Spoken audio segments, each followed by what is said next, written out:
Welcome, fellow travelers. I've got nothing. Welcome to the end is... Sigh. That's right. You know me, I'm Todd, and this is my co-pilot over here. I'm Nate. Yeah, that was my cue. I pointed. The audience can't see that. Yes, welcome to the end is Sigh. This is the weekly podcast, minus a few years, where we discuss movies and the themes we find within them. Exactly. You nailed it. That's what we do. You know, try to keep it nice and succinct, you know.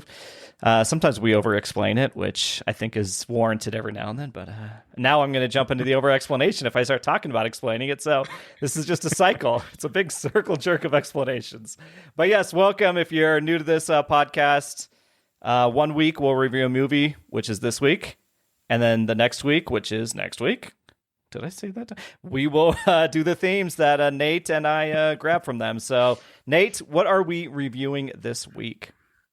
This week we are talking about Batteries Not Included. You're damn right we are. That is a throwback nostalgia fest from my childhood, and I think my mom would love this episode. But I think we'll get into it in just a little bit. We're not going to start the review right this second, but I think it holds up better than Flight of the Navigator. Yeah, I can see that. Okay, that tells me Nate liked it more than Flight of the Navigator, but we shall see. We'll get into that later. But Nate, what have you been up into the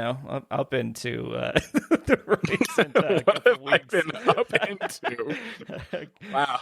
Todd really wants to know my personal life here, guys. He's yeah. I mean, that was a Freudian slip. What have you been into recently? What have I been into? You know, when you get older, you realize your life is not as thrilling, and you try to make something thrilling out of it. And I guess whatever hobby you're into, I guess that's what excites you. It may not excite anyone else. So as of right now, for me, it's been Union Arena. And fucking hell.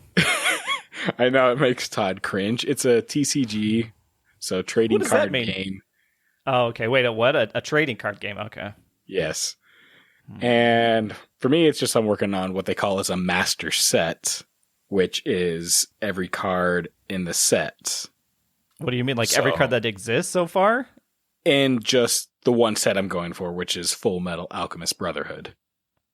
Okay, so it's like trying to compare it to maybe a card game people would know, but they're all kind of that same, like where Pokemon, you can collect like right? If you know but like Pokemon 151, that's what it is in a sense. I was gonna say Pokemon, but I guess the gens don't like mean anything to me. But it's almost like when you get a spin-off of something, it's like, well, now it's the Deadpool set, or it's the Mickey Mouse set, or it's the whatever the fuck set, right? It's like character rights that you build out that deck. Okay.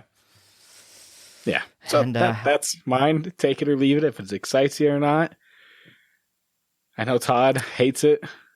I don't hate it. I just don't play it. And then when I went... He hates it. Anytime he sees someone playing, if it's in the lobby of a hotel, he scoffs at them like he's better than them. Who are you? I did. So, backstory. So, related to one of our episodes, the people we visited in Utah, they play it. And so then I had to hear about that shit from all of you. And then when I was at Comic-Con, I went with the Utah couple. Great couple to go to the con. One morning I did, or even, I don't even know. I went down there and they were playing. It was the evening. They were playing Union Card or Union Arena. Union Arena, yeah. And everybody wants me to learn it, but I mean, maybe one day. You know, I'm just going to toss that out there, but... Because I don't play card games like that, but they always interest me. I like collecting the cool like variants and shit. I stood in line at that Comic-Con for hours in the sun to get an Avatar Magic the Gathering exclusive card. Have I ever played a game? Nope. Do I own that card? And a lot of people wanted it and they don't have it? Yep. So, but yes, no, they were playing it. There, you guys were playing it. We got cards at a store while we were visiting. You guys picked up packs to open and stuff. So yeah, it's a whole thing, guys. I'm living vicariously through the Union group here. I'm a Union buster. That's what I've been doing. What about you, Todd? What have you been up to? Oh, mine's cooler, man. Mine's fucking sick. So every year, and that was obviously facetious, every year I try to watch all the Oscar movies. Some years I really, really claim I'm not going to do it. But this year I had a lot of time to do it. Usually I remember to watch them and it's like a week left and I'm just fucking rushing to do it. But this year, I mean, we still have, as of this recording coming out, there's still, I think, another week or so before the Oscars even air. They are March 15th. Yeah, Sunday. So I am at 7 movies of 10 for Best Picture. And what I mean by the Oscars, I try to watch all the Best Picture nominees. And there used to be 8. Now there's 10. It's hard if you haven't like seen some throughout the year. So I am now like looking online, and trying to do the streaming platforms, and they're so expensive to rent these movies. Like, I would say a couple of them are $20 a pop just to rent, not to own. I think one's $25. So I spent my time kind of, the evenings trying to do other stuff as well. Like I'm trying to watch other movies and catch up on shows and things. But I did watch. So let's see here. In the theater, I saw Sinners. Great movie, obviously. One battle after another. Saw that in the theater. So these were the only 2 out of the 10 I got out during the year. But then I just recently watched Train Dreams. And that is a great movie. Did I talk about Train Dreams in a previous episode? I think you might have, yes. That was one. Is the palate cleanser one? Yeah. Train Dreams, great. Reminder for that. I watched Sentimental Value at home, which is really good. Stellan Skarsgård, Elle Fanning. I don't think Nate would like it because it is foreign language. Like you have to read subtitles, and that's not Nate's jam. I also watched Frankenstein, which was good. There's like Guillermo del Toro's known for his big like productions, or his like the fantasy look and kind of the set dressing and the character design, the creatures. He does do a great job with that in this, but he also starts to rely on some really bad CGI, I think. And so that's unfortunate. It's hit and miss in there, but it is a decent Frankenstein. I've liked other Frankensteins better, but it's not bad. It's Best Picture. Who am I to say? I watched F1 on a flight. I think that's the best way to watch it, to be honestly. It wasn't bad. But I didn't like want to set the time aside. So I was like, if I'm going to be stuck in a seat, I might as well watch it. That's a low bar for the Oscars. I know. Well, no one really expected F1. For what was that? Flight movie? Yeah, I know. Well, again, I wasn't going to do it this year. I was like, I'm not going to watch all of them. And I may only stop with one left. And you might know what that one is. But hold on. So Begonia I just watched, which was really good. What she was just in the movie we just watched. Crazy Stupid Love. What is her name? Well, Emma Stone. Yeah, she's fantastic.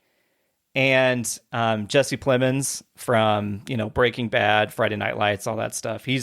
I think Nate would enjoy that movie. I think Kat would enjoy that movie. I think people watching, jeez, because I'm watching you, listening to this would enjoy it because it is a movie that really turns some shit on its head, and you go, okay, like I didn't know what begonia means. I'm not going to spoil what the name means, but once you get into the movie, Google begonia and then get the definition, then you kind of get a it's just a type of bologna, right? It's not bologna, but it could be. But that leaves 3 movies that I haven't seen yet, which I want to shout out like the movie theaters that do air the best pictures and stuff, because like the Harkins Theater, it's a small chain over here. They're doing like best picture nom nights, and they keep alternating between the days, like 3 or 4 of the nominees, so you can go watch them. And the thing is, like, if I were to go try and watch Hamnet right now, again, it would cost me $20. But if I go there in the next week, it's going to cost me $8. And so I get to see it in the theater the way I want to, and I'm saving a good chunk of money. And in addition to Hamnet, then, the only 2 I haven't seen after that is going to be The Secret Agent, which I think is like 2 hours and 40 minutes, but I do want to see it. And the one I probably will not, I don't know. I am on the fence of this. Do you know which movie it is, Nate? Do you know what the last one is? I can't honestly think of it. It is Marty Supreme. Oh, okay. Okay. And Nate, do you remember why I might not see this movie? Oh, what the fuck is that guy's name from Shark Tank? Mr. Wonder? Mr. Wonderful is his like fake stage name or whatever. Wow. So, listeners, this, the Safdie brother that did this, Timothy Chalamet's in there. All these people are in it. It's Best Picture. People are like raving about it. But then these fuckers cast Kevin O'Leary, Mr. Wonderful, as a part in this movie. Like, and it's not just, I think, like a throwaway scene. He's like a piece of it. And this guy in real life is such a piece of shit.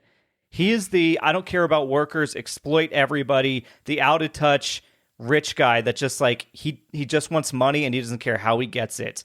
And it's like stunt casting. Like, that's like if somebody put Musk or Trump in a movie now, you'd be like, there's no need to do that. And there was something like the director said, like, well, we auditioned all these people, but he's the only one that could pull this off. We needed somebody that, none of these actors could do it. And it's like, fucking bullshit, dude. Do you know how many good actors could pull off rich out of touch guy? We've seen him for decades. Like, that's insane. And this guy just, there's articles about how bad Kevin O'Leary is. Like, the picture I'm looking at right now, he's at Mar-a-Lago. He's hanging out with Trump and the Making America shit hat, like he's friends with him. He's like the douchebag, just pinnacle, one of them, And so I really want to see the movie, but I also don't want to support that casting. So I don't know. I may get 9 out of 10, but then if it but then I can't be like, oh, I know which one's going to win. I don't know. Edit in someone else over that for you. Would you then go for it? Oh, like digitally replaces them like they did with that one movie with Kevin Spacey.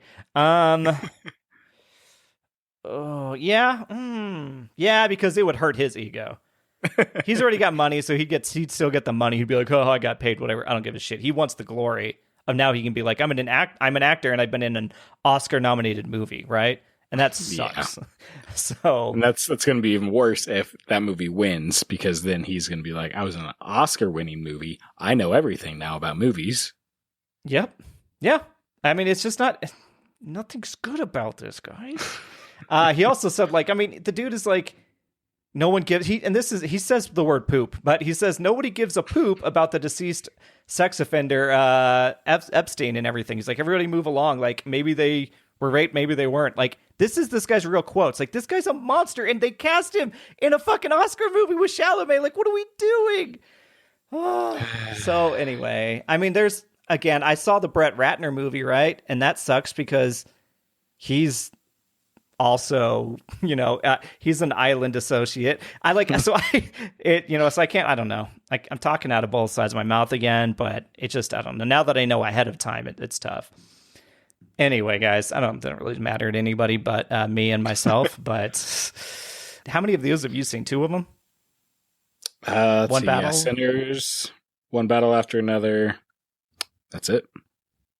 Okay. Yep, guys, this is why he's on a movie podcast. Remember Train Dreams? And Nate last week or whichever week it was, said that he'll wait till next year. So next 1 year, Nate will have seen all these movies. That is his promise. What? Now you putting me on blast, or I got to watch Marty Supreme? The ones I've watched, but that you don't need. No one has to watch Supreme. But in the past, I've been pretty good about choosing the movie that wins. It's not really a brag. It's completely by accident. But this year, I don't even know, right? I haven't seen all of them, so I can't even make a prediction. What I think the best movie is, the funnest theater movie, was Sinners. Yeah. Even though One Battle was really good, I think Sinners was just a cultural moment. It was a touchstone for a lot of people, and it brought so much energy back to the movies. Kind of like when Top Gun Maverick did, right? But so I would hope that one wins out of the list now, but we shall see. Anyway, that was that's what Todd has been up to. Yeah, compared to normally, you're definitely on top of your game. In past years, you were just always behind. Yes, I was always very behind, and that was stressful, but it shouldn't be, but it was. That's my life. I did want to throw in a couple of AI updates for you. Oh, boy. Well, boy. I know this is Nate's favorite. This is Nate's corner. Remember, he loves AI. So first off, It's about church and war. Okay. Recently, Pope Leo, the current, the Pope, had to tell priests not to use AI to write their homilies or seek likes on TikTok. This is what the Pope had to tell everybody preaching. Like, I mean, it's ridiculous. Like, they're using AI to write sermons and shit now. Are we? What are we even doing? I mean, come on. What are we doing, guys? I don't. If it's fake, it's going to be fake. But Jesus. Well, yeah, I was going to say it fits. Oh, no pun intended. And then the other one, the war one, is, and I got this from Common Cause. It's like Common Cause is a nonpartisan. I almost said partisan cheese, right? Anyway, Common Cause is a nonpartisan grassroots organization dedicated to upholding the core values of American democracy, et cetera, et cetera. They released an open letter to Pete Hegseth, who was the, DOD, Department of War now, I guess they call it. But over the recent Anthropic, Claude, et cetera, debacle where, do you know what I'm talking about, even at that level? No. Okay, so basically, like OpenAI are the ones that run ChatGPT. Anthropic are the ones that run Claude. Google runs Gemini. Microsoft runs Copilot. These are all their AI platforms, right? So Anthropic's like one of the big dogs, and they got the Department of Defense contract. And they said, and so the Department of Defense wants to rewrite the terms and services of using these platforms for like mass surveillance and stuff. So this is what they say. Secretary Hegseth is demanding Anthropic remove restrictions on using its AI models for mass domestic surveillance and to power fully autonomous weapons. 2 red lines that Anthropic has drawn a line on in the sand. So Anthropic is actually, these are douchebags asking douchebags to do douchebag things, right? But Anthropic said, no, we're not going to change our terms and services. Google, everybody else went, yeah, sure. Do whatever you want. They folded so fast, right? But Anthropic's like, no, we're not going to let you have carte blanche to just use our shit and break our terms of services by mass surveilling everybody and using all this data. So like Hegseth has given them a fucking like deadline, which will pass by the time this airs, but to be like, you better release this, otherwise there's going to be penalties or whatever the fuck. And it's just like, so now we've got AI trying to be used, the AI of war and the AI of religion, and it's seeping into everything already, how quickly it's moved. God, it's just ridiculous of how quick this has all moved to. It's a blimp from when it started to where it is now. It hasn't even had time to grow properly in a sense of how it probably should have, but it's a tool that made people's lives easier, so they decided, you know what, yeah, let's use it and abuse it and really just not think about the consequences. Yeah, well, you said blimp, but I think you meant blip. But I'm thinking of like the Hindenburg, like a blimp, because I think that was also an analogy you could have run with. Because it's like this great big invention, and then it explodes like the bubble popping, and then they're like, "We never do this again." So I think it worked, even if you said blimp. So, but yeah. Anyway, that was the AI updates for you. Hope you enjoyed that. Hope that made you feel better. Yeah, there's always updates, and there's even.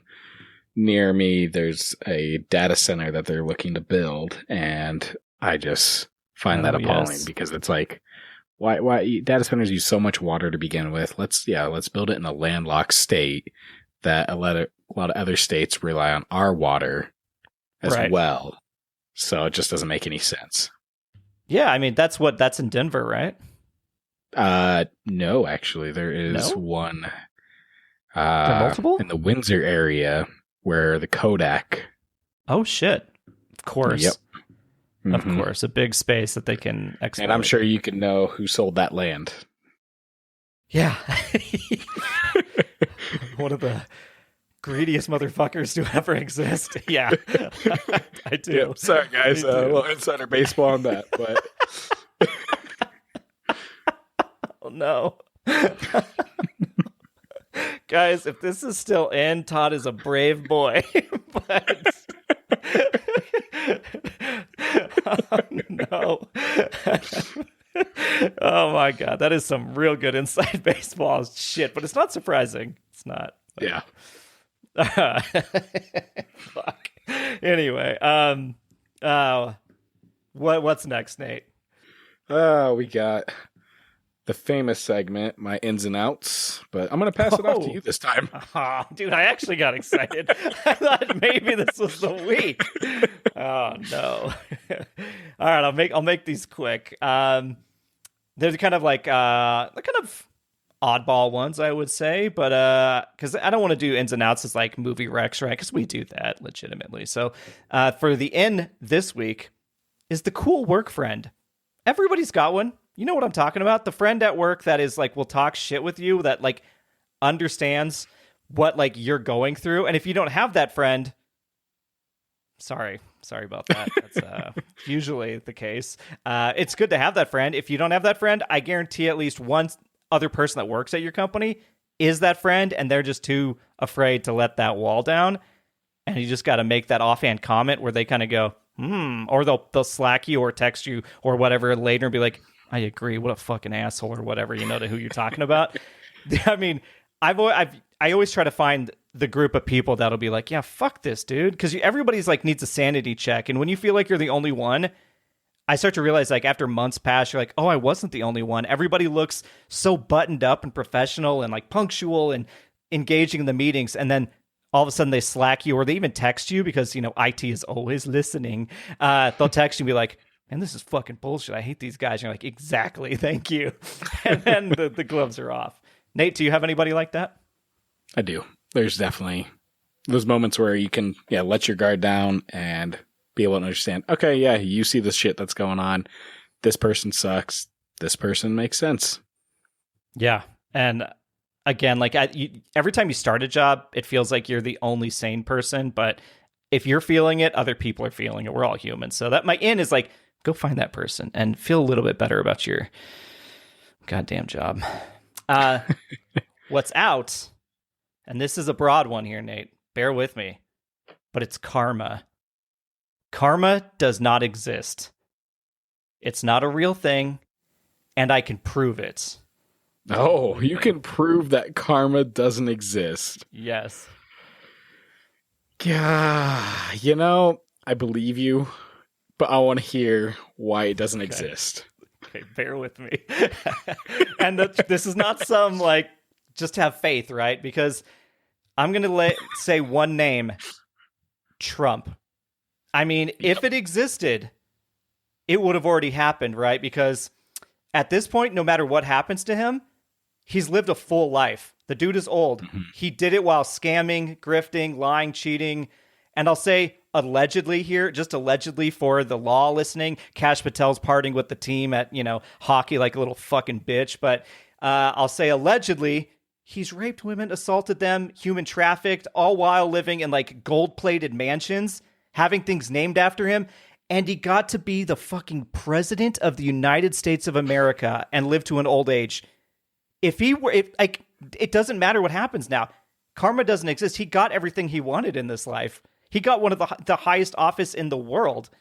What's karma? If he were to like go to prison or whatever, like he'd die soon enough, right? It just wouldn't matter. Like it has to apply across the board. It either has to, it doesn't exist or it does.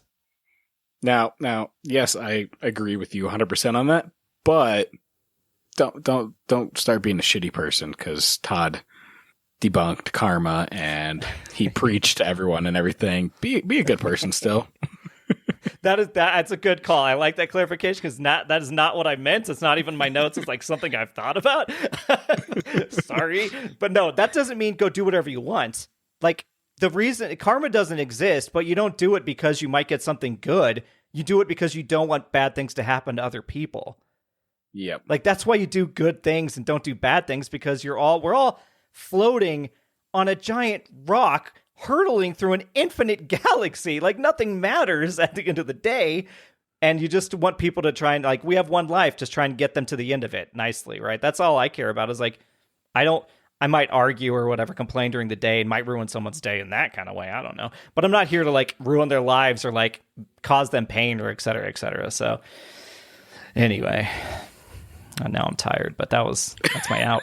Karma's out, bitch. Now I'm tired. Well, yeah. Nate, with that, is there anything else or should we move this carriage along? Yeah, we can move this carriage along. I'll jump in that carriage with you, and we're back on the wagon. Into the night. We're going to ride into a place. Our carriages also don't need batteries, which brings us to asterisk, batteries not included, from 1987. Yeah. And you're going to ask me my thoughts on the movie because this is the first time seeing it. Yes, I am. Okay. And I feel like this started off almost in the same vein of Flight of the Navigator. Serious, like, oh man, shit's getting real. And then all of a sudden, whimsical. Good whimsy. But it also is dark, too, throughout some of that. Like, it's not, But overall, better movie than Flight of the Navigator. I wouldn't say... This is not a comparison game. No, I know what you were talking about earlier. Yes. And so I figured I'd give that comparison so there's some kind of scale or merit. Okay. Would I watch this again? Maybe in like 10 years. 10 years? Yeah. Why 10 years? I don't know. It just seems like a good benchmark. Okay. So he would watch it again in 10 years. He liked it better than Flight of the Navigator. I love this movie, and this movie holds up. It's a different kind of movie, but I think it is in a pocket of like this almost like Disney sci-fi era that it feels like a product of that time, but also it seems very advanced for 1987 and kind of like what they do to make the things in this movie come to life. Oh yeah, 100%. Spoiler, the little robots. Yeah, spoiler alert, the robots, but I guess it's in the poster and it's about batteries not being included.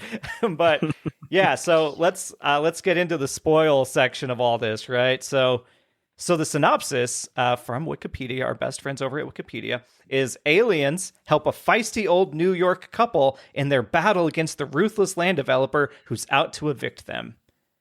Or IMDb's version, a couple are helped by extraterrestrials when their New York City apartment block is threatened by property developers. I like IMDb's because that seems more than a feisty old New York couple. Like, yeah, it just seems, I don't know, it seems like they're making, I know it's whimsical, but that's a little too whimsical, even for a log line type thing. But. Do you have the stats on this thing or like the behind the scenes? So we got directed by Matthew Robbins. Presented. Presented by Steven Spielberg. Yep, this boy signed off on it. Batteries Not Included was conceived by Steven Spielberg for the 1980s television anthology series Amazing Stories. Yeah, I was like, I don't know what Amazing Stories is. Do you at all, Todd? I never saw it, but I think from what I was reading about it, it's almost like Twilight Zone, right? And they said this episode deserves a full feature movie. Yeah. But I think it was just like neat little stories. And I think I saw that Matt Robbins wrote some other pieces and stuff for them that weren't as well received. And this one, they said, let's make this into a feature length. Yep. So yeah, written by Matthew Robbins. And then also the other one that I noticed was Brad Bird. Yep. Just from Iron Giant, Incredibles, Ratatouille, Ghost Protocol. And definitely did not realize Brad Bird was that old. That's a good call. Because it seems like he's like, Brad Bird just seems like a very young name. Like Brad Bird, he's just a young go-getter in Hollywood. More like Brad Dodo, because he's almost extinct, am I right? I got him. What if he's listening? Sorry, Brad. Right, Brad, it was a bad joke. You know, I don't believe in karma, right? This is the thing, right?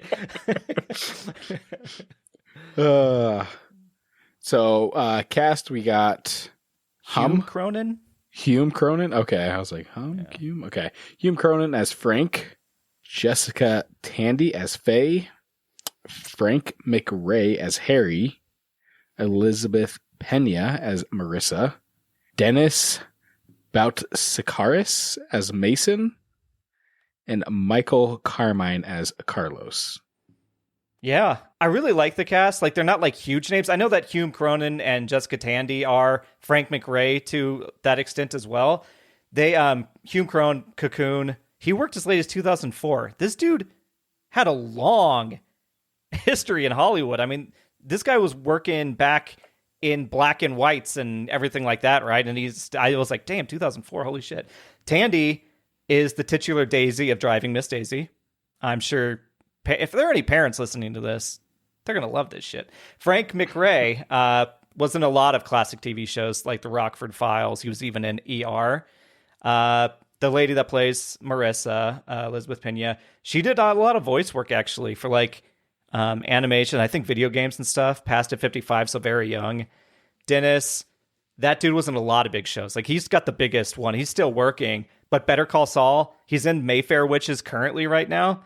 I mean, I think he was also in ER as the same year as Frank McRae. And then Michael Carmine passed at 30 due to like complications with like a heart attack due to AIDS. Like, but that dude was like one of the best parts of the movie. Like you hated him and loved him at the same time. And I think he would have had a big future had he not passed. But yeah, that's generally, it's a pretty small cast. Yeah, no, definitely small. And it starts off kind of big, but then, yeah, it definitely dwindles down from the beginning. 100%. And there's like, so we start in what? It's construction, or not construction, it's deconstruction, basically. It's demolition. They're tearing down old New York, this old like city block or two or whatever, to build a giant skyscraper. So it's like greedy assholes in limousines and suits being like, we're going to kick everybody out. And that's setting it. So like Nate said, like it starts kind of dark, right? Where everybody's losing their home there. And it's almost like an elderly home that we start in. Like they all seem to like being like, it's like a nursing home, but it's like a legit, apartment building. And half of them move out like right away. Yeah. So yeah, also the building at the bottom, you got the cafe that's there. And I always like that aspect of a cafe and the owners are just living in the apartments above. Yeah. It always intrigued me in that sense of like, oh, it's nice, it's niche, it's quaint, it fits. Like, it's not like you have to go far for your job or anything. You're right there ready to go. Yeah, when it feels very like small, cozy neighborhoody, right? Mm-hmm. To have like, there's the old owners that just cook at this little diner downstairs and coffee. And like, you'd probably go there every morning, right? Just read the newspaper at this time and get your coffee and chill. You just have your regulars and it's just, it sounds nice. Yep. And to the point of like, this cast is a lot of elderly actors, for lack of a better phrase, but I'm calling this like the Golden Oldies run. This is part one. We'll announce what part two is of this Golden Oldies run in the next episode. But I just really like that the cast is just established actors that have been doing it for a hot minute, just like, and they're great. I think they put a lot of emotion, and we start with one of the big ones, and that's Faye, who is the wife of the diner owner, and she's dementia, I want to say. Is it Alzheimer's, something like that? They don't ever say, but it's definitely one of those where she's not always coherent or understanding what's happening in the situation. She's always living in another world. Yeah, and I mean, thing is, like, every time Faye is on screen, I laughed. Dude, she's funny, and like in the first scene you see her, she's got like the floral dress, the hat, the sunglasses, and like the cigarette. Like it's just, she's just wandering around looking at like these buildings that are being torn down and stuff, and just talking to the construction crew. And I don't know, every time I'm just like, Faye's awesome. I enjoyed having Faye on the screen. I thought for sure when she was walking around, I'm like, okay, she seems like she's a regular, the way she comes into the cafe and just sits down and doesn't really say anything to anyone, but just seems like she belonged there. Yeah, well, everybody... that she's the wife. Yeah, exactly, because everybody's like, where's Faye? Have you seen Faye? Like, everybody starts throwing out her name. Like, they're all looking for this lady, so she has a tendency to wander off and probably fabricate stuff. And what is the through line of this? She keeps looking for her son, Bobby. We only know that she's looking for Bobby. And this is when we get kind of introduced to who I call Bobby, not Bobby. Because this is Carlos, but to me, he's Bobby, not Bobby through most of the movie. And it's like a just the cheesiest West Side Story gang of like, they look middle-aged, but they're probably supposed to be like in their like 18 or something like that. Dudes, so they call themselves the Knock Knock Boys, I think. And they are paid by the developer to, dude, and I don't mean just harass people, but like assault and break and do whatever the fuck it takes to get people to move out so they can demolish a building. Yeah, so pretty much, yeah, they're going around with envelopes and they're trying to give each tenant their money of like, hey, we're buying you out so you can get out of this building, and that way they can actually demolish it. The way they go through in that cafe and destroy everything. Not even just like we're going to kind of just smash a couple things here or there. It's like, no, nothing will come out usable from this cafe. Well, even though they'll be like, here's your envelope, they'll slip it under the door, or they'll hand it to them, and then they'll break things in front of them. They broke a door open, like they broke the Catholic like statue or whatever. I don't know, is like whatever it is. I don't know my saints. Maybe it was Jesus, who knows? But they broke that. But like they are assaulting. They literally beat you if you don't want to move, and they're just like, well, they'll resort to arson and complete vandalism. It's the craziest thing, the levels that these guys are going. And the Knock Knock Boys, we see where they live. It's like a dilapidated shithole. What are they getting out of this deal? Yeah, no, see, that's where I don't understand too, is because like this is their community as well. Yeah. And they're going through and destroying it. So it's really hard to like those people. And even at times you really hate Bobby, not Bobby, as you would say, but Carlos, because of what he's doing and how he's going about it. Exactly. Yeah. So I guess Bobby, not Bobby, because Faye, every time she sees Carlos, calls him Bobby. And he's like, I'm not Bobby. Oh, Bobby. Like she really thinks Carlos is her son. And so there's like the complete almost villain, more so than the developers, is being kind of like pulled in by the nicest character to be like, you're part of my family. And he's like, no, I'm not. So there's like the torment between his brain of like, shit, I don't want to actually harm the human being side of this, but I will destroy the fuck out of their livelihood. So it's very weird. But we do get introduced to the rest of the cast. Mason is an artist. He's the youngest guy of this group. And he immediately gets broken up with by his girlfriend because she's like, she even yells like, you never once asked to paint me nude, and then just leaves. And I was like, wow, all right. She drew the line on that one, pun intended. Yeah, but he was off doing something. So he was away while all this deconstruction was happening of the buildings around. Yeah. I think he's like a journalist or something. He was actually trying to get the building saved is what he was doing. Yes, look at the architecture. Look at, the historic value of this building is what he was going for. And so that's when he showed up with some appraiser of some kind. I assume he'd left and it started like as it was being destroyed and he saw the writing on the wall and he went to go, try to preserve this last fucking building that is sitting there amongst like just debris and shit. And I think that's a smart move to get the historic status because then no one can ever touch anything. Like, you can evict people and stuff, but if you get historic status, that thing is fucking staying. Yep. Let's see. And then Frank, the husband of Faye, dude, this dude is a godsend. He's got the patience and sadness of, like, the everyman, but, dude, he is so good with Faye, his wife. Like, and I teared up a little bit when he was, like, putting Faye to bed and he sings to her.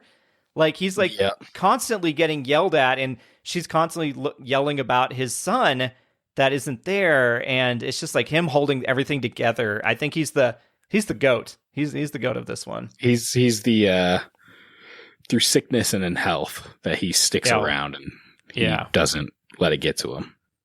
100%. Did you, for backing up for a second, the aesthetic of this, did you get play vibes? Like when somebody makes a play into a movie, like sets, like it felt like very, the lighting and stuff, just very, like you have like couple locations maybe, and they're all just like, almost like you can almost see like you could put this on a stage, like in a real theater, and it would still play out roughly the same way. Yeah, I could definitely see that because throughout the movie, you have the cafe, the rooftop, apartment. Yeah, different versions of an apartment. That's pretty much it in a sense, yeah. Yeah, and the roof is very like, again, old Hollywood. Like you can see like the painted backgrounds and stuff, right? But it's, I don't know, I really like that kind of where everything's tangible. Again, they're not using CGI for like the roof and stuff like that. They did some trickery there. But yeah, back to the main story of this, and like what we start to gather from everybody, even Marissa, who I don't know what she does for a living, but she's pregnant. Yep. She's on she's only got a few months to go, and she seems sad and alone. And then her story is just waiting around for her baby's daddy, in a sense. Yep. He's a musician that's on tour and playing different areas, so she's just waiting for him to come back. And apparently he's gone all the time. Like, this is not like this one-off. Yeah. So, I mean, for the main people that talk in it, you have at least a good standing point of why they're there, from the artist who wants to save it for its historic value, Marissa, who's there to wait for her baby daddy, and then Faye and Frank. Yep, the custodian. Yeah. Basically, like what do they call them? The super, I think, would be. I think he's the guy that fixes everything, correct? Like, he lives in the basement with all the... No, that's Harry. Harry lives in the basement. Oh, shit. You said Frank. Yep. Harry is the other guy we haven't gotten to. But yes, Frank. Yes. Yeah. Frank, who they own the cafe, so that's why they're established there. And then, Harry is the other one that we haven't introduced, that he is, like you're saying, the custodian that lives in the basement, fixes everything, and his history is he was a boxer at one point. Yeah, but now he doesn't talk ever. Like, that's his thing. He hasn't talked in years. He's like gentle as hell now. So something fucked up happened in Harry's life where he's like traumatized. The one thing that kind of bugged me about this movie was his tile work. Yeah, what's wrong? He's dedicated. I'm jumping ahead here, but he never got to finish it. He never got to finish it, and that's annoying to me. Okay. I wanted to see him complete that process. So, I mean, I feel like he's probably completed it 100 times, and it just kept getting ruined. And Bobby, not Bobby, probably kept smashing it and shit, right? But yeah, so he's always working these tiny little tiles, which I wish that tile work would come back in like main buildings and stuff, right? I don't want it in my home. Yeah, cleaning that would be a motherfucker. But if I don't have to clean it, put it everywhere. But so everybody's kind of got like a sad, kind of lonely life, but they need this building to stay around, and they don't really know each other. Frank's going around and being like, "Oh, you're this person," and "Oh, you're this person." It's like, damn, you guys don't talk, right? This is modern America going on in this movie. But we also get to cops. They tell the cops, "Hey, these guys have fucked up everything." The cops like laugh about it. Yeah. They just laugh it off and tell them, "Hey, it's not our problem. You deal with it, or just move out, and then you don't have to deal with it." It's just, they don't fucking care, and it sucks. Yeah, it's like, dude, this is also, again, your community, kind of like Carlos and them, right? So very frustrating. They're like, "Oh, see you later." And then we get to the act 2, right? Like, you've set up all these people and kind of how they interact with each other. And real quick, I mean, the paintings, once the breakup happens, the artist Mason throws all the paintings out the window, and you see him get like, quote unquote here, thrown away. Like, the trash people leave the next day, and he's like, "Oh shit, they're all gone." And so then you kind of get to act 2 where, boom, the aliens are here. They go to bed. Yeah. And these aliens, well, they're like robot aliens, right? Something like that. Yeah. I don't know how you want to, the inner workings of the robots at times were very odd. Like, it almost seemed like a civilization in there. I don't know. I think, well, one of them describes them, because they even have the conversation in the movie, like, what are these things? They're like, "I don't know." And these like I think Frank says they're mini spaceships. It's like, yes, they are, but they can they zoom in once, right? Yeah. They show the inside of it, and it does look like, like in Fraggle Rock, those little green guys that were always like building construction tools and stuff, like these tiny little guys. It's almost like that. It looked like there's real little aliens, like a whole world of them inside each one of these creating things. And you're like, or that's just like their version of atoms and neutrons just like flying around in there. And we just, I don't interpret them that way. I don't know, man. These things are wild, but they're really cool. And I wish they had made more of these movies, like, to like explore some of these things, because I think they're really coolly designed. Like, there's multiple of these little spaceships that float, and they have like eyes, almost like their lights are eyes, and they can like have little arms go out. They can basically build anything they want out of scraps and shit. Like, they're magical, for lack of a better word.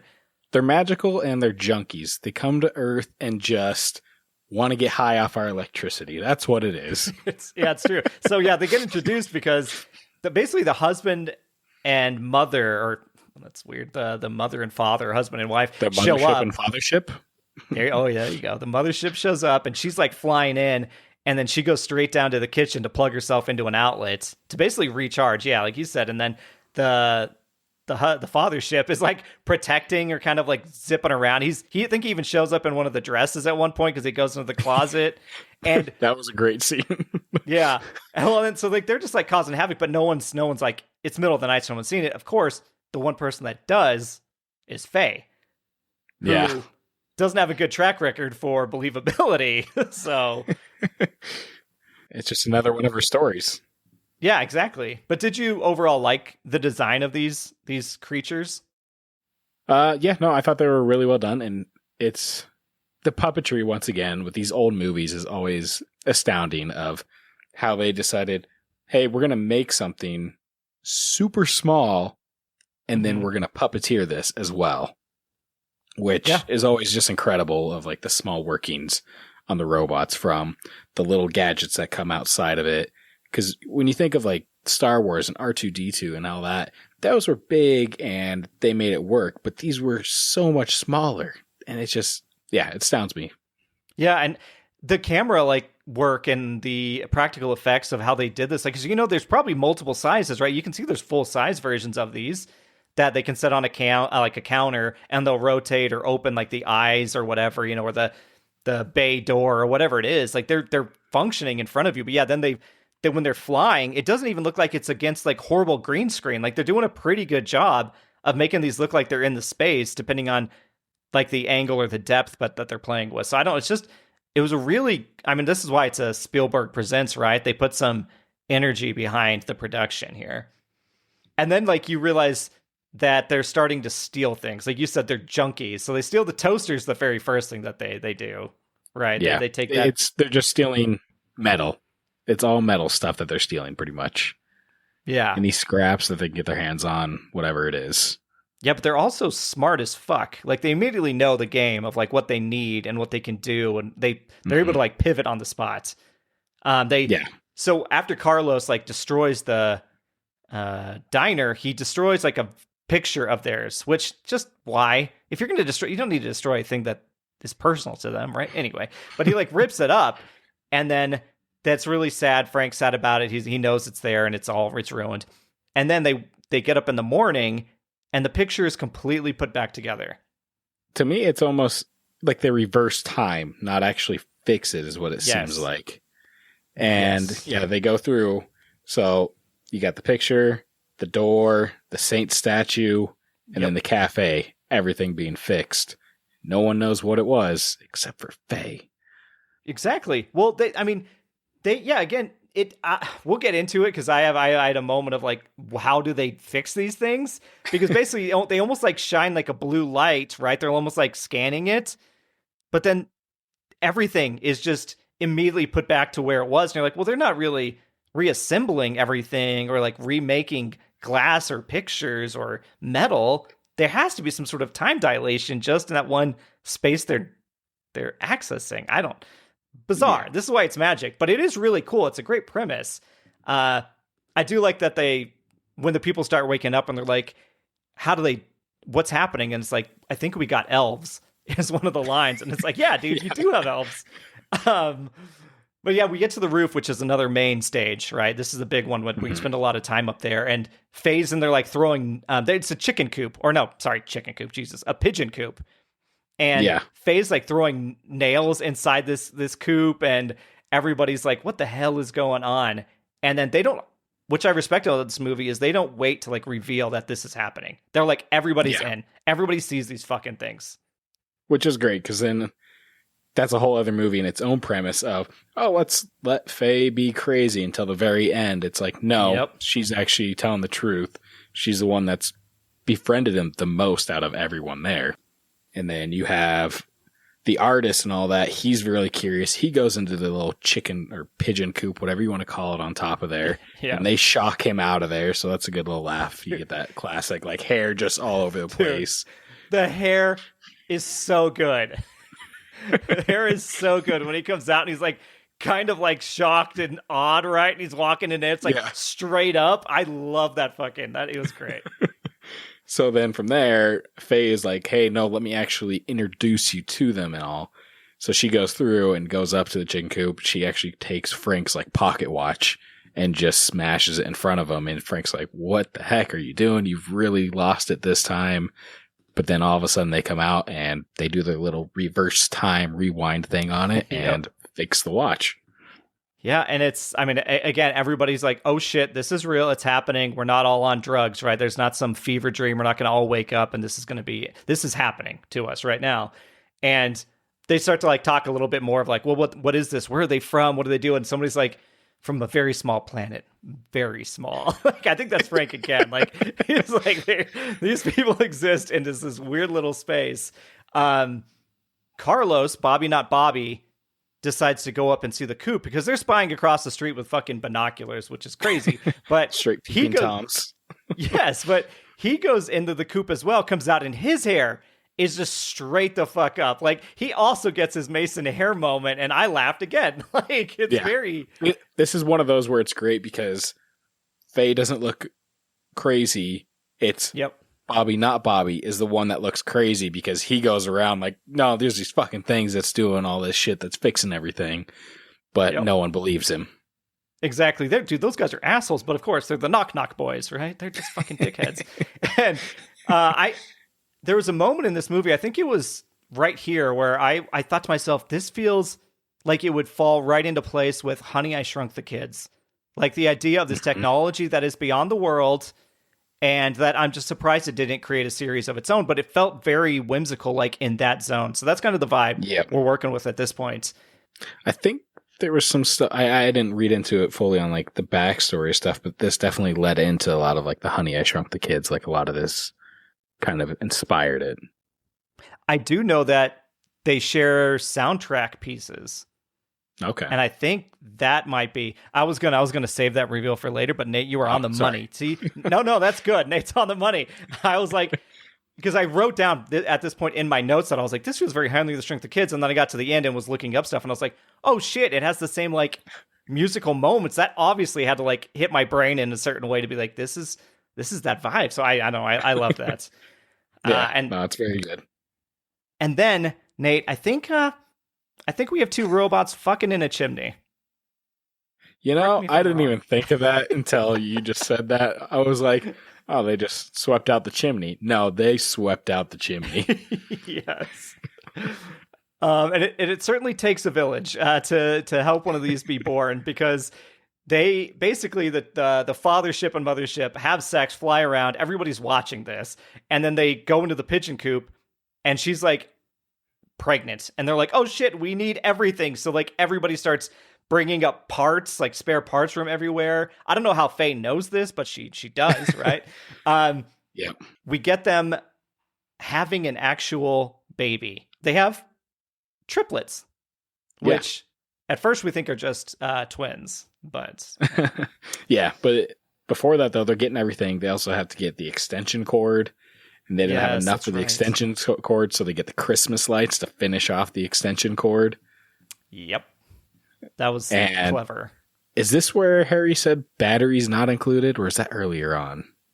I think that's later. Later? Okay. He says that. I don't think he talks yet. No, he doesn't. He says, he talks a little bit later after this. But like, this is kind of us building up Harry's relationship kind of with these creatures, because it's almost like they can see the innocence in Harry and vice versa, right? Like, they have the triplets, but only two come out. They're great. Again, all these ships look different from each other, and I just love that they weren't all just like copy pastes of each other. Well, yeah, they use the parts of all the little metal scraps that they get, and that's what created these babies in a sense too. That's true. Yeah, they're making out of everything on whatever was in the building. And so these two little guys come out with their little feet, and they're just popping around or whatever, and everybody's like, oh my gosh. And Faye calls them Flopsum and Jetsam.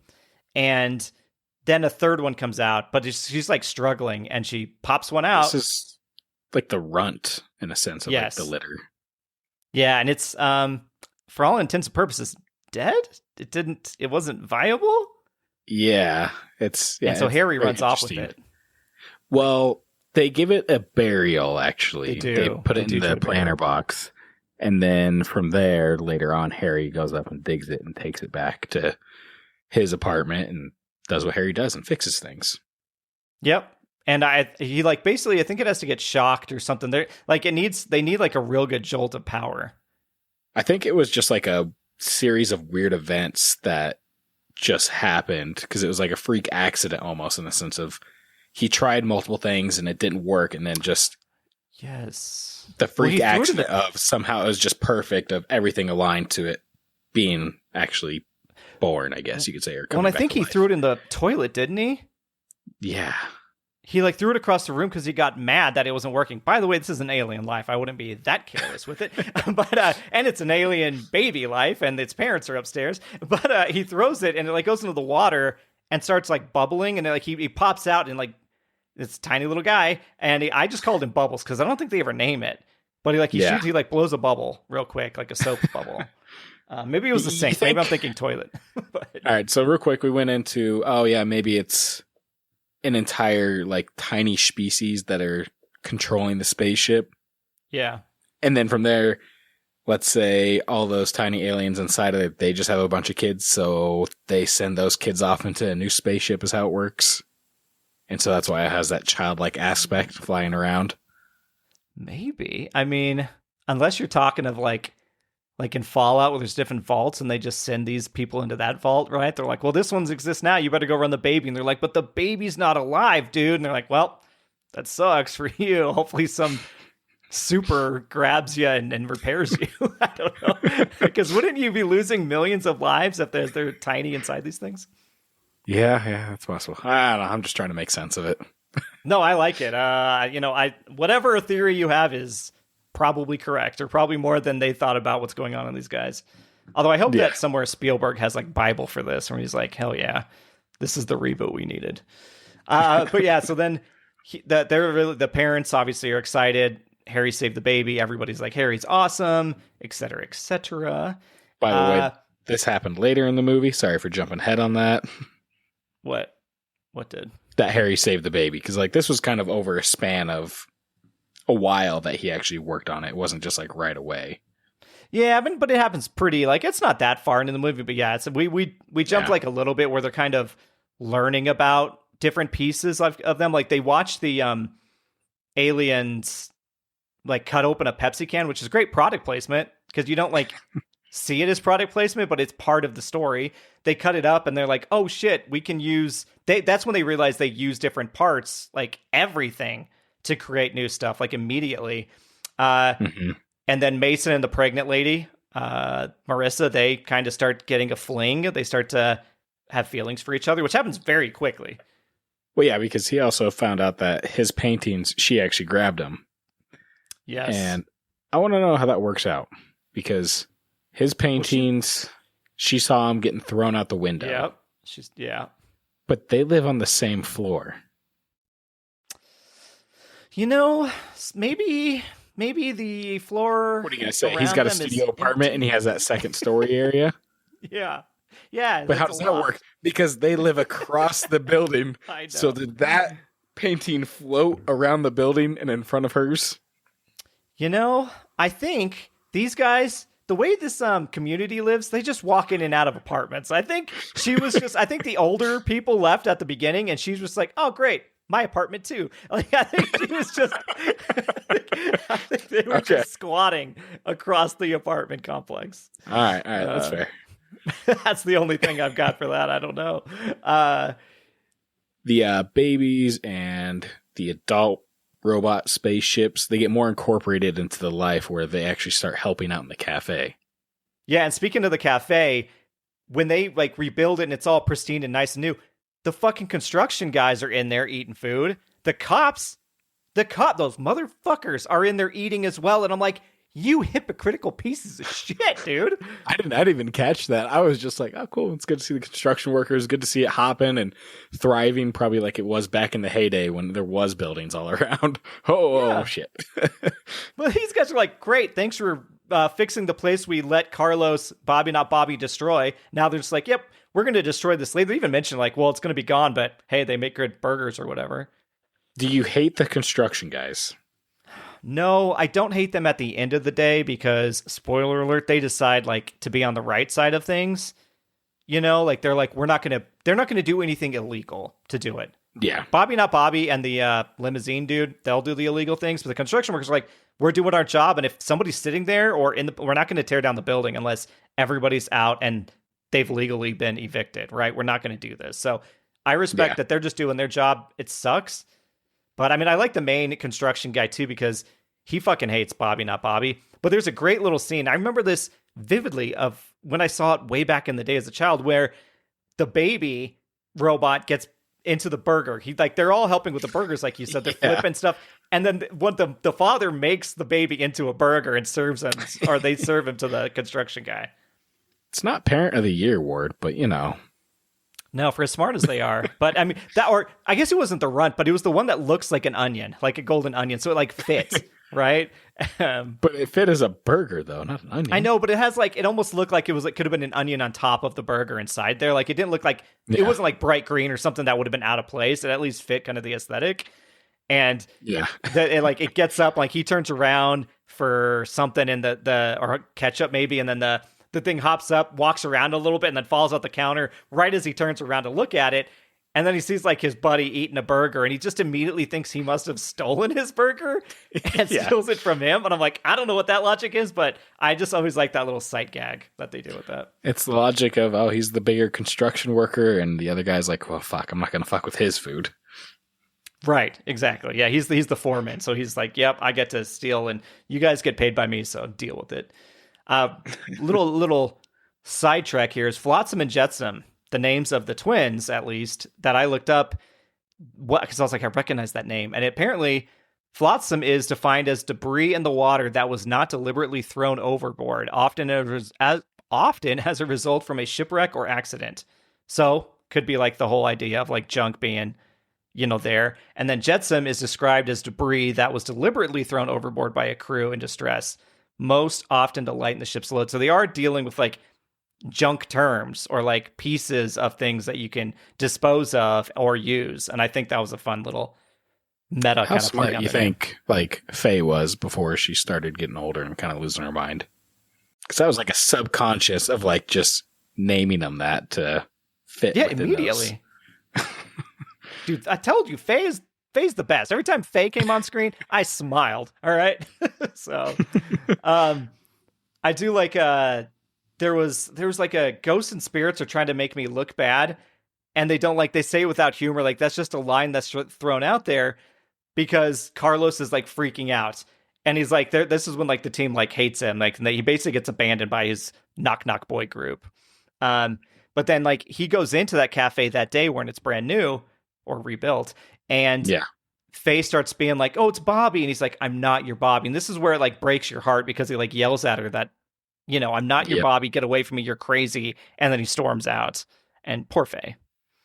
Yeah, she doesn't deserve it. And it's rough because later on we figure out the relation between Bobby and the father, they always said was not the greatest because Frank and Bobby were always yelling at each other, according to Faye. And that's why Bobby kind of left, and it just kind of was like building on the story of why Bobby's not around.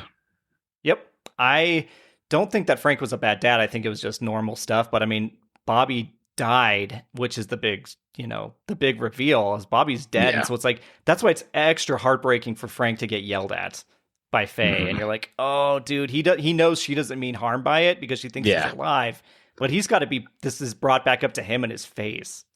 Yeah, I think it's just one of those, sadly, whatever it is, if it's dementia, where you only remember parts of the past, and that's what makes it harder probably for the people around, because you don't get to pick and choose what you're remembering. And if you're remembering just like some of the bad times, then it's brought out and really probably hurts Frank.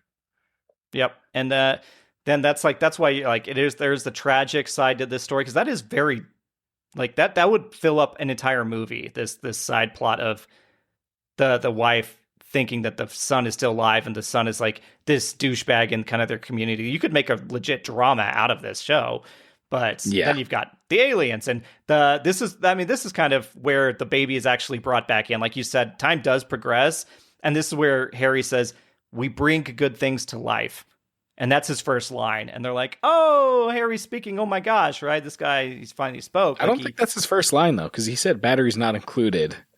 Later before he does. He said that. No, he said it before that. I don't think so. I really think it was after the babies were born. Did I put the Harry speaks on the wrong line? I think you might have. Oh, no. Yes. Yep. Guys. Even in your notes. The two baby aliens, goddamn adorable. I only recalled one. Triplets, movie name drop. Oh shit! I didn't put it in quotes, did I? That's why. Guys, see, and did you hear what Nate said? He read out other things I didn't say out loud on the pod. I edit myself sometimes, but they were fucking adorable for the record. You're right. I didn't put. Usually, I'll make a quote and be like, separate line quote. Here's so I can remember it. And I think I just threw a name drop of the movie, which they do. Yeah, you're right. And it didn't seem like that would be his first line, but. Good call. Nate was right. Remember 30 minutes ago where Nate said this happened? It did happen that way.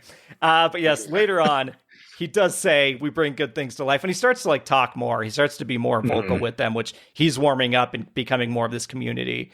They all kind of all start to band together around this. And then Bobby Not Bobby is having an existential crisis because he ran out. He knows that the robots are basically real now, right? Yeah. I mean, he got shocked. Like, he knows something's existing. Yeah. He's seen it through his peeping Tom, all that from the other building.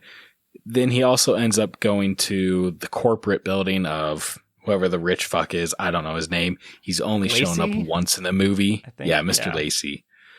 And from there, they're like, "Hey, you haven't got your the tenants out. Like, what are we doing this for?" So then he's like, "All right, I'll work on actually getting them out." And this is where he kind of goes full on crazy, going in the building and trying to flood them. Yeah, well, he's trying to do that, and then Mr. Lacey sends out his own eviction plan. And these guys these are legit villain things. Like, these guys are crazy people. You know what a quote I did put separately is, so Mason finds out that Marissa has kept all of his paintings, and there's there's kind of like a blow up between them. But then he finds out that she kept him, and that's kind of like we skip the whole part where they kind of have a little argument. They come back together, et cetera, et cetera. And she writes him a letter, and she hands it to him, and he starts reading. He says, "Dear Mason." She says, "Not out loud," and he goes, "That's all it says." I was like, that got a good laugh out of me. It was like, that's all. That was really good because it's in the process of trying to put your thoughts into words. Yeah. And how much it takes of trying to explain yourself on paper to make sure it sounds right. And you're overthinking in the process, not trying to put in wrong things where people are going to misconstrue because you need to have that personality in there. That way it doesn't come off in a different tone. Yeah, absolutely. But after that fun thing, Nate, you alluded to it. We get to Bobby Not Bobby being a complete fucking psychopath. Yeah. What is he doing here in the basement, Nate? What does he grab? What is this scene? It's straight out of a horror movie. It's like something from The Shining, right? Yes, grabs the axe and just starts smashing shit. And he's smashing the electricity off. So of course that's going to kill it for the robots because they can't charge anymore. Yep. He's trying to flood the building by getting all the pipes. But at the same time as all this is happening, this is where Mr. Lacey's other goon is coming in. And he's trying to stage a fire, right? He is, but the psychopath thing is this is how often Bobby Not Bobby is crazy because he starts attacking the tenants downstairs. They're fighting with him. Yeah. And he's got the axe and he's swinging it. And this is when he hits the father ship. And he gets a good whack on this father ship where I remember seeing it gets thrown on the ground. You're like, that's a practical effect. And they made this huge axe divot. And I was like, I remember that as a child being so depressed, being like, oh my God, they killed the father. They killed it. It's over. But then this is where you get, and even the father, before he gets hit, has like his eyes turn red. Like it's a really cool like attack mode. Like they're protecting this area. And then Harry, when they're like boxing Carlos in, no pun intended, I didn't realize I was going to spoil it. He puts on his golden gloves, right? He's a golden glove boxer. And he goes there and just like beats the shit out of Carlos. And that felt really good. And he kind of like, you see him gloving up in the background. Like, this guy's huge. And Carlos like comes and starts punching him in the stomach. Like, and he's like, oh, this isn't going to do anything to this guy. And he's like, of course not. But, no, it's Harry's just the gentle giant. Yep, he is. And then, so yeah, we finally leave the building. Before we get to the last part, this is why this all is able to take place. This is our first outside of the building really scene. And they're all walking down, I think, like Broadway and in the city. And they're looking for the triplets because after the fight, after the dad got attacked, the mom's like trying to repair the dad up in the coop. The baby's just left, and they're all the community's trying to find them. And they end up going to like the top of a building because Harry's smart as fuck, and he's like, I remember we forgot to tell you guys, like he used like a dog whistle to like train the babies to like respond to it. And then so he like gets to the top of a building and he starts doing the whistle, and they all go up there, and well, there you go. The triplets show back up.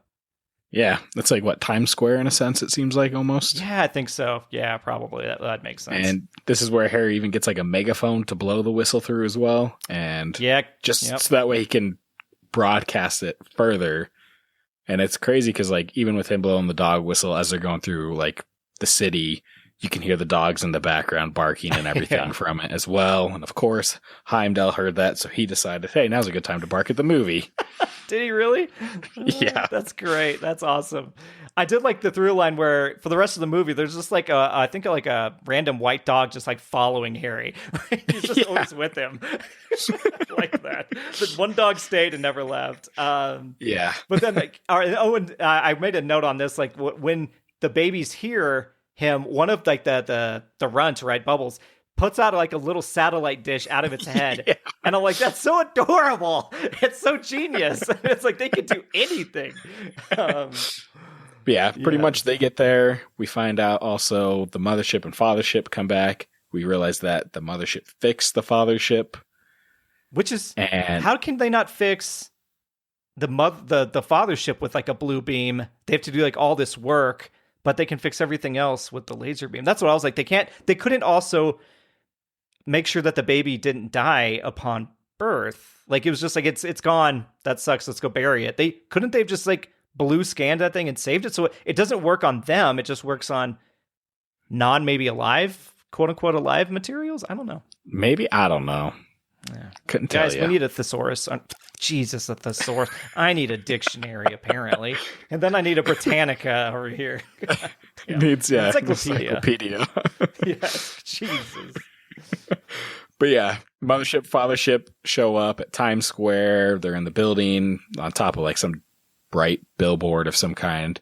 Yeah. And that's when the kids leave with the mothership and fathership because the mothership and fathership just see humanity as something that can't be saved because they got destroyed by Bobby Not Bobby, and they kind of see everyone alike at that moment and go off back to their little space planet, maybe. Yeah, I don't know how far away they are. Like, they're just hanging out on the moon, maybe, like a little base.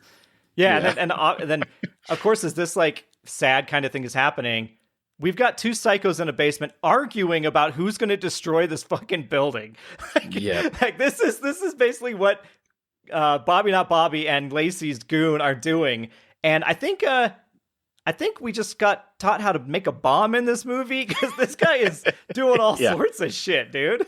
He's going through and making sure it looks like an accident to get probably insurance money as well for Mr. Lacey. And then that way they can just bulldoze that building down, while Bobby Not Bobby is like, no, I want the credit because he wants whatever payday he's supposed to get out of this. Yeah. And then the the fire starts, the bomb, like basically the bomb start, like it's like balloons filled with I don't know what, but they all start popping and just releasing all this shit. So like the thing goes up like a goddamn tinderbox, dude. And they go outside and they realize that Faye is still in the building. Faye never left with the rest of them. They thought the building was empty. Because at first I was like, they don't care. They're murdering psychopaths. They're just psychopaths, but they thought everybody was gone. And Bobby Not Bobby, this is his hero turn, right? Where he's like, he was so good in this because he's like, I'm going back up there. And he kept going for her. He was not going to leave until he got Faye out of there. And she barricades herself into one room, into her area. And then he goes like around to break in from the other side. And she's like, you're not Bobby. You're not my Bobby. And he's like, it was a tragic line. And he says, oh God, lady, don't wake up now. And I was like, that's so tragic, dude, because the moment he needs her to believe he's Bobby to get her out of there, she's trying to run from him. And I was like, oh, that's so deep on so many levels. When he goes in to save her, he also tries to play the part of Bobby of, oh, Dad's downstairs and all that. He's waiting for us, ready to go, or whatever it is, the excuse he's trying to give as Bobby until, she, as you said, wakes up in a sense. Mm-hmm. She even slaps him and he still goes back in to help her. Like, that's a huge turn for a character that is established as a huge piece of shit. But yeah, so then, I mean, the thing burns down. It's pretty good. It almost looks like a real set that they burned. Like, it looks really good. But yeah, so everybody gets back and it's gone. Yeah, it's just crazy because then they don't know what to do. So that's when Frank decides, all right, we're going to pack it in. We're going to go to New Jersey where some of the other tenants went. Yep. And pretty much they come back, the next day? Well, Harry stays on the steps, and so they can't bulldoze it. And this is when the construction guys do step up. And he's like, go bulldoze. And he's like, not if he's still going to be sitting here.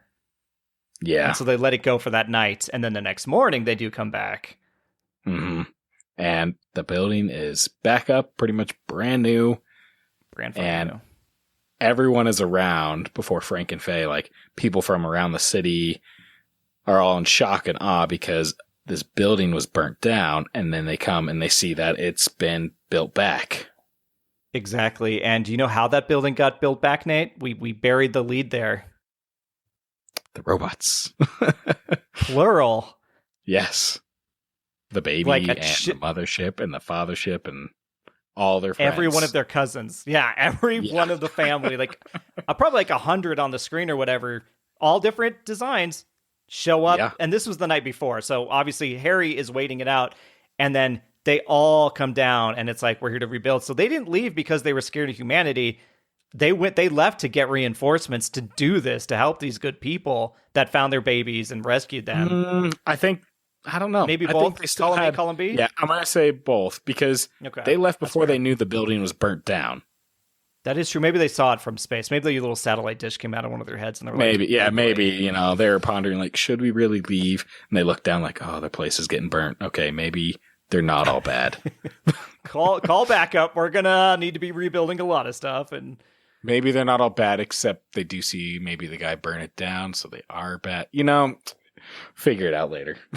Yeah, exactly. Well, I mean, even that night before, Bobby Not Bobby goes to the hospital. Or maybe it was that next morning, right, to talk to Faye, to like give flowers and say, sorry. And then like he ends up leaving because they obviously hate him because he burned down the building as far as they know.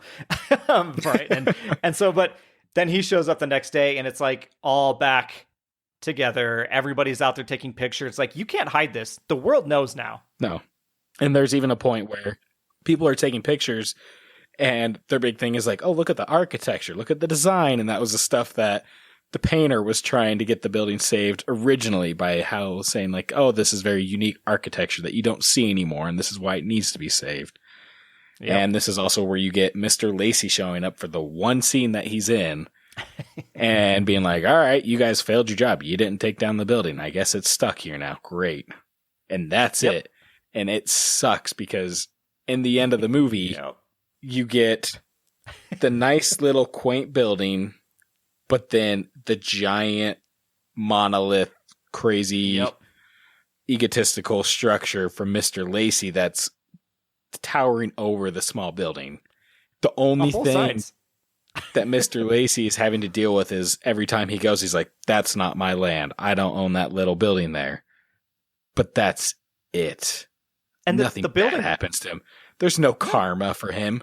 Oh, well played. Yeah, they built 2 goddamn Trump towers on the side of this building.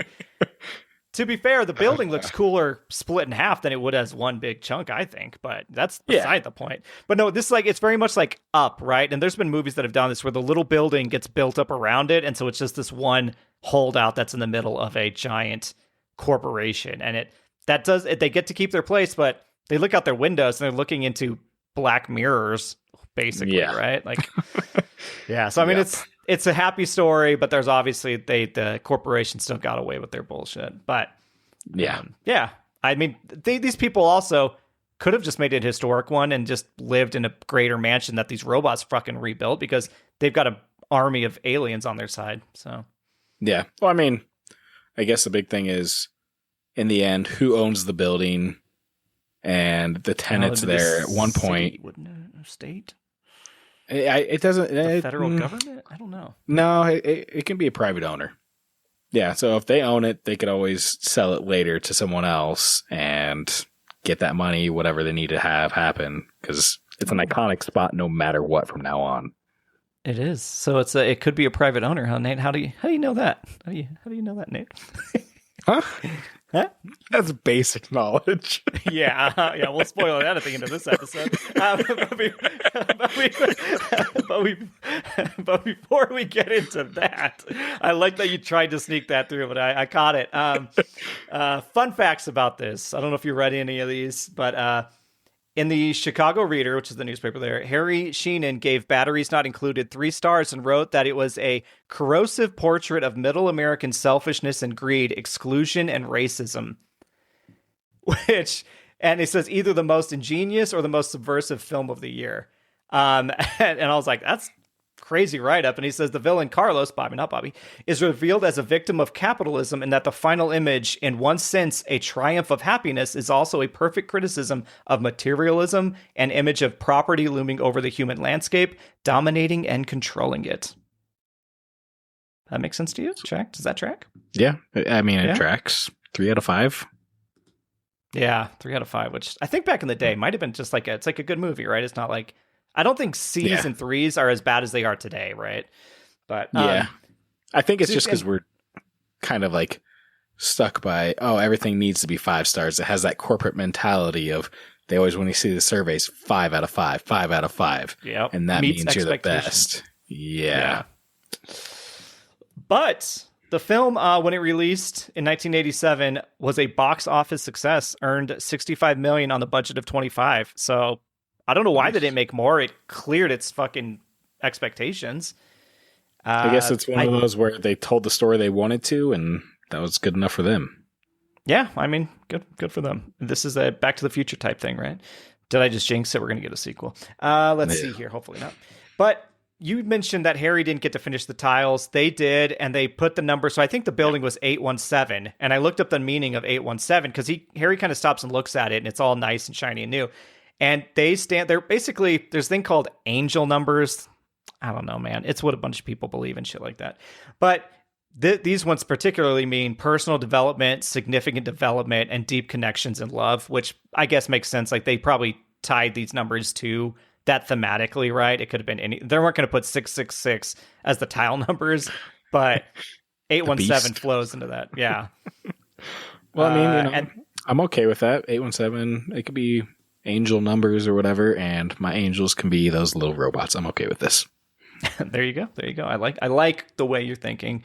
And funnest fact is, a horror film with a working title, Batteries Not Included, had to change its name when this movie came out. Did you look at the notes? Do you know which movie that was, Nate? I do not. It was Child's Play, aka Chucky. Oh, so dang. Chucky was originally named Batteries Not Included, and they had to change it because Batteries Not Included came out and said, no, we got this. So I like Child's Play way better than Batteries Not Included for like a horror movie, but I get it. Like, maybe I would have felt differently had it come out that way. But yeah, huh? Yeah, there you go. Nice. Fun facts. Well, you did it. You brought me through to the 80s with this, and Flight of the Navigator. I was drawing a blank there. Oh no! But my mom loved these two. Yeah, but no, it was good movies overall. Yeah, he says as he flips off the screen. I'm telling you. He didn't really do that. I can't even lie on that. I'd feel bad. He would just let it sit there and people would actually believe me. No, yeah, again, like this brought out a lot of nostalgia. I smiled more often than I didn't in this movie, and I laughed. Like, it was just a good time. Like, I think it's just a fun movie to watch. Like, there's no, I don't know, you're not like out here trying to get Best Picture, but I don't know. I think people should watch it if you want. It's not a long movie, but it's good for the family. I think families can watch it together and stuff. So yeah, do that. Yeah. Cool. All well, right. that brings us to the end of the review. Mm-hmm. Nate, what are we doing next week? What are we doing? Next week, we're going over our topics. Yes, we are. And which are? My topic is going to be historic buildings. Nate, is that how you know some can be privately owned? What? Yeah. Dude, I was like, wait, and I clicked so quickly. I was like, wait a second, how the fuck would you say that? I was happy that I was like, some of this knowledge actually went into play here. So that was great. I wish I could do that. Mine is going to be robots. So nice. You know, we're going big. Yeah. With that in mind, what can you recommend our listeners? I actually have two I want to recommend. Okay, you overachiever. God. Well, because one I just finished today before we started recording. It's called Ponies, and it's actually on Peacock, but you can get it through like Amazon. I got it through Apple. You can just buy the season or whatever. But it's like it takes place in the 70s in Moscow. It's Emilia Clarke from Game of Thrones, Haley Lou Richardson from The White Lotus. And the premise is like their husbands work for the for the CIA, and very, very different story. And they're lost in a plane crash, and so these two sign up to work for the CIA, and it's just like shenanigans and chaos ensues. There's twists, turns, there's sex, there's great set dressing, like it looks great. And with any luck, my future wife, Vic Michaelis, has a big supporting role on this, and she's from, and Nate knows now, Dropout fame, CBB, VIP from the Dropout stuff. Like, she's great, but it's so cool to see these people that you just think are like improv actors on like a small stage get these big parts. But yeah, that's nice. Ponies is a good watch. And then one that, man, Nate, I know you can co-sign this one, is called Kevin Can Fuck Himself. Yep. And I'm pretty sure we watched this in between, right? Season early of us, right? This happened in between these years, right? Yeah, no, definitely that's a good watch for sure. Yeah, it stars Annie Murphy, who is Alexis from Schitt's Creek, and Eric Peterson, which I don't know really of his stuff, but he plays the titular Kevin, who can go fuck himself. And he plays like a sitcom doofus, great, but this show is honestly genius. Like, the premise, the conceit is so good, and when you watch the first episode, there's a moment that happens, and you go, oh my god, how have they not done this before? And like, it's such a great baseline for advancing a genre, or two, I should say. And guys, just, it's worth your time. I think it's like 3 seasons, but yeah, 3 seasons, so it's nice, self-contained, and you get a full story, which is great. Yeah, enjoy those two. Yeah. What about you? What are you recommending to our fine listeners? So I'm recommending something current, actually. Oh shit. And Todd sent me a text about it, and it's Scrubs. Oh, really? Yeah, I got 1 episode in so far, and so far, yeah, I enjoyed the first episode. So my recommendation you can take lightly, because I haven't obviously watched the whole series or anything. But are you optimistic? Still, I'm not gonna go in like thinking it's gonna be just as great as original Scrubs. I feel like you go with that mentality, it could ruin a show. But I feel like Scrubs is one of those that could get back on track pretty quick, because it was already kind of larger than life. It's willing to break like the fourth wall and be cheesy and stuff. So like, you can't really jump the shark in that show. But yeah, I'd be curious. I do want to watch it. Did they release the whole series or season? No, just the first 2 episodes are out as of this recording. Right, as of us recording. Yeah. Yeah, by the time this comes out, there's probably going to be 4 episodes. Okay. Cool. Yeah, I'm excited. I never finished the full Scrubs. I've only watched bits and pieces of it over the years. No. Always liked them, but I guess if you got the time to make it through 8 seasons, go for it, but well, aren't there 9? No. Well, I guess if you want to call this new one the 9th. Oh, really? Isn't there like a true 9 though? It was like the intern class with Dave Franco and shit. Yeah. I didn't Nate even doesn't- make it through that season. I made it through Okay. like 2 or 3 episodes, and I was like, I can't do this. All right. Okay, so skip 9. All right, it's like skipping the last season of Game of Thrones. You just enjoy it and make up your own finale. And Yeah. Cool. No, that's a good recommendation. That is new. So great. There's a couple brand new ones for you guys to jump on board. Yeah. And yeah, Todd, where can they find us? Oh, where can they find us? Let me just pull up this handy guide I've got here. You can follow us, even though I don't need it at this point. I'm gonna. You can find us at the End is Sci. That's our namesake. On Instagram, TikTok, even YouTube. The episodes are just audio, but you can listen there if you want. I'll give us views. Where you can rank, rate, subscribe, comment, yada yada yada. And while you're at it, tell your friends, tell your family, tell your loved ones, and tell those you Nate. Hate. Yes. Yeah. Yeah, do all that, please. That would be awesome. Yeah, and then next week we'll jump into some topics for you. But until then, I think that's it. Yeah. Where's the goddamn toaster? It's fucking Candyland, everybody. Bye. Goodbye.